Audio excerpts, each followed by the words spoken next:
Gao Tu, please forgive me. I love you. Shen WenLang whispered into the emptiness of his lavish, quiet apartment, his voice trembling. He clutched his phone, staring at the tiny message icon on the screen, the one that had gone unanswered for months. The memory of Gao Tu's face, the way he had looked at him that night, so trusting, so fragile, tormented him endlessly. Every second without him felt like an eternity. Every passing hour made his heart ache deeper, as if it had begun to rot from the inside. Shen WenLang had lost control. He had tried to stay composed, to focus on work, on anything, but the thought of Gao Tu in danger alone, scared, maybe even in pain, was unbearable. His mind raced, looping the same frantic questions. Where are you? Are you safe? Are you even alive? The truth was, Shen WenLang had gone crazy searching for him. Ads had appeared on every street corner across 3 cities, glowing screens flashing Gao Tu's face to anyone who would look. Tens of thousands of yuan spent, just for a single trace of his scent, a whisper of his presence. People whispered behind his back, "Is this really just for an old classmate? Isn't this a bit much?" But he didn't care. None of it mattered. He needed Gao Tu. He needed to know he was alive. And Gao Tu was in worse danger than Shen WenLang could have imagined. Gao Tu had fallen into a coma. The pregnancy, so fragile, so risky, had nearly taken his life. Early on, while trying to escape the clutches of his own father, Gao Tu had stumbled upon Ma Heng. Shock rippled through him when he realized that the boy he had secretly admired since childhood, the one he had always considered untouchable, had suddenly become the only person who could save him. Ma Heng had been stunned too, for he had believed Gao Tu was a beta all these years. Now here he was, a pregnant Omega in desperate need of care, and Ma Heng's heart wrenched in ways he hadn't anticipated. It was early in Gao Tu's escape.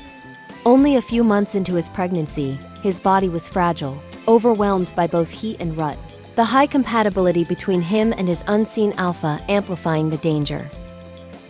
For years, Gao Tu had been on suppressants and pheromone blocker injections, a painstaking regimen to keep his body under control. But now, without the soothing pheromones of an alpha, his Omega body was failing him. His heart had stopped multiple times.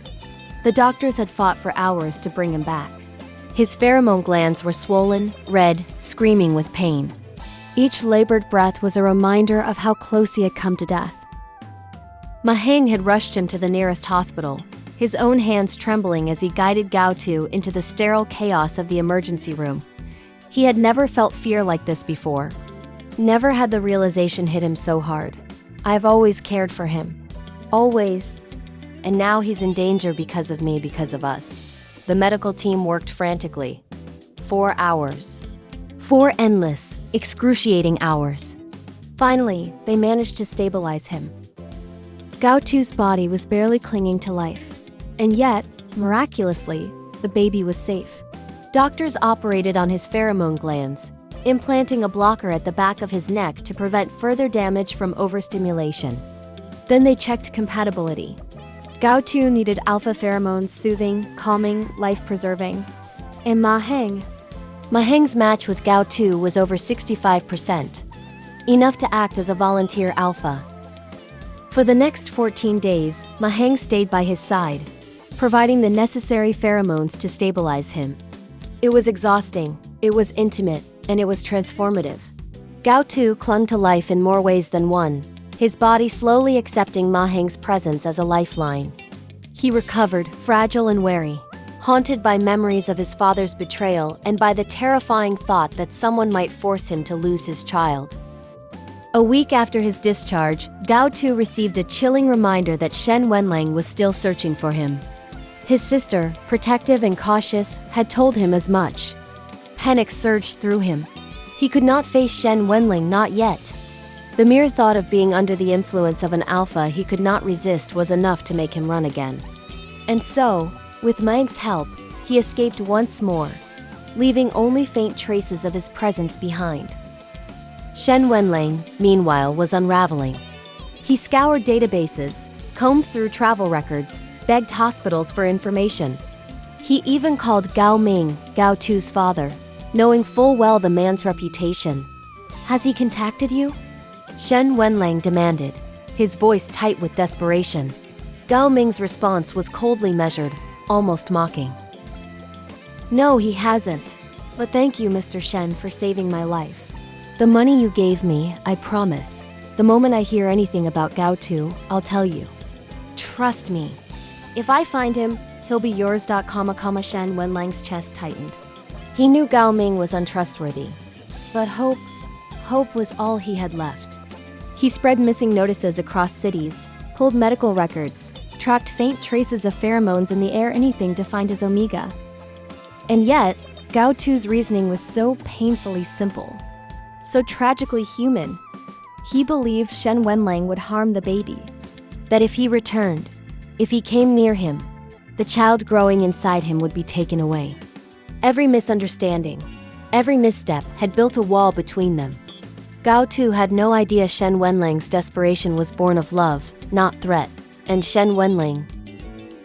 He had no idea how close his Omega had come to death, how fragile his body had become, and how dependent Gao Tu had been on another alpha's soothing touch. Shen WenLang's mind would not rest. In moments of unbearable longing, he found himself scrolling through their old WeChat messages, rewatching videos Gao Tu had sent him years ago. One clip so small, so insignificant showed Gao Tu in his dressing room, packing his clothes, asking with that infuriatingly gentle tone, "Does this one look good, Mr. Shen?" Shen WenLang watched it hundreds of times, feeling the ache of missing him as if it were a physical wound. The doctor's words haunted him too. He has an alpha by his side now. Very good looking, very caring. Their compatibility isn't low either. The alpha's soothing pheromones seem to be helping him. So don't worry, Mr. Shen, whether Gao Tu wants that child or not. As long as this alpha is with him, he shouldn't face life-threatening risks again. Shen WenLang's chest tightened again, this time with fury. What do you mean, whether he wants the child or not? What do you mean as long as that alpha is there? His mind screamed. That child, that baby was his too. His Omega, his bondmate. Yet someone else was there soothing him, keeping him alive, filling a role that was meant for Shen WenLang alone. He checked travel records obsessively. Ma Heng had not left the country. Gao Tu had not left the country. And yet, neither was within reach. Only one person could have orchestrated their continued safety and escape. Gao Tu's own father had helped them, secretly, quietly, while Shen WenLang remained blind to the truth. Gao Tu, please forgive me. I love you. The words repeated, a mantra, a prayer, a confession too late, yet impossibly urgent. And somewhere, in a hospital room and in hidden apartments across the city, Gao Tu clung to life, to hope, to the faint idea that maybe someday Shen WenLang would find him. If you're feeling the heartbreak and longing between Shen WenLang and Gao Tu, don't forget to hit that like button and subscribe for more intense ABO drama. Comment below, what would you do if you were in Gao Tu's or Shen WenLang's shoes? And turn on notifications so you never miss a twist in this emotional roller coaster. Trust me, you won't want to miss what happens next.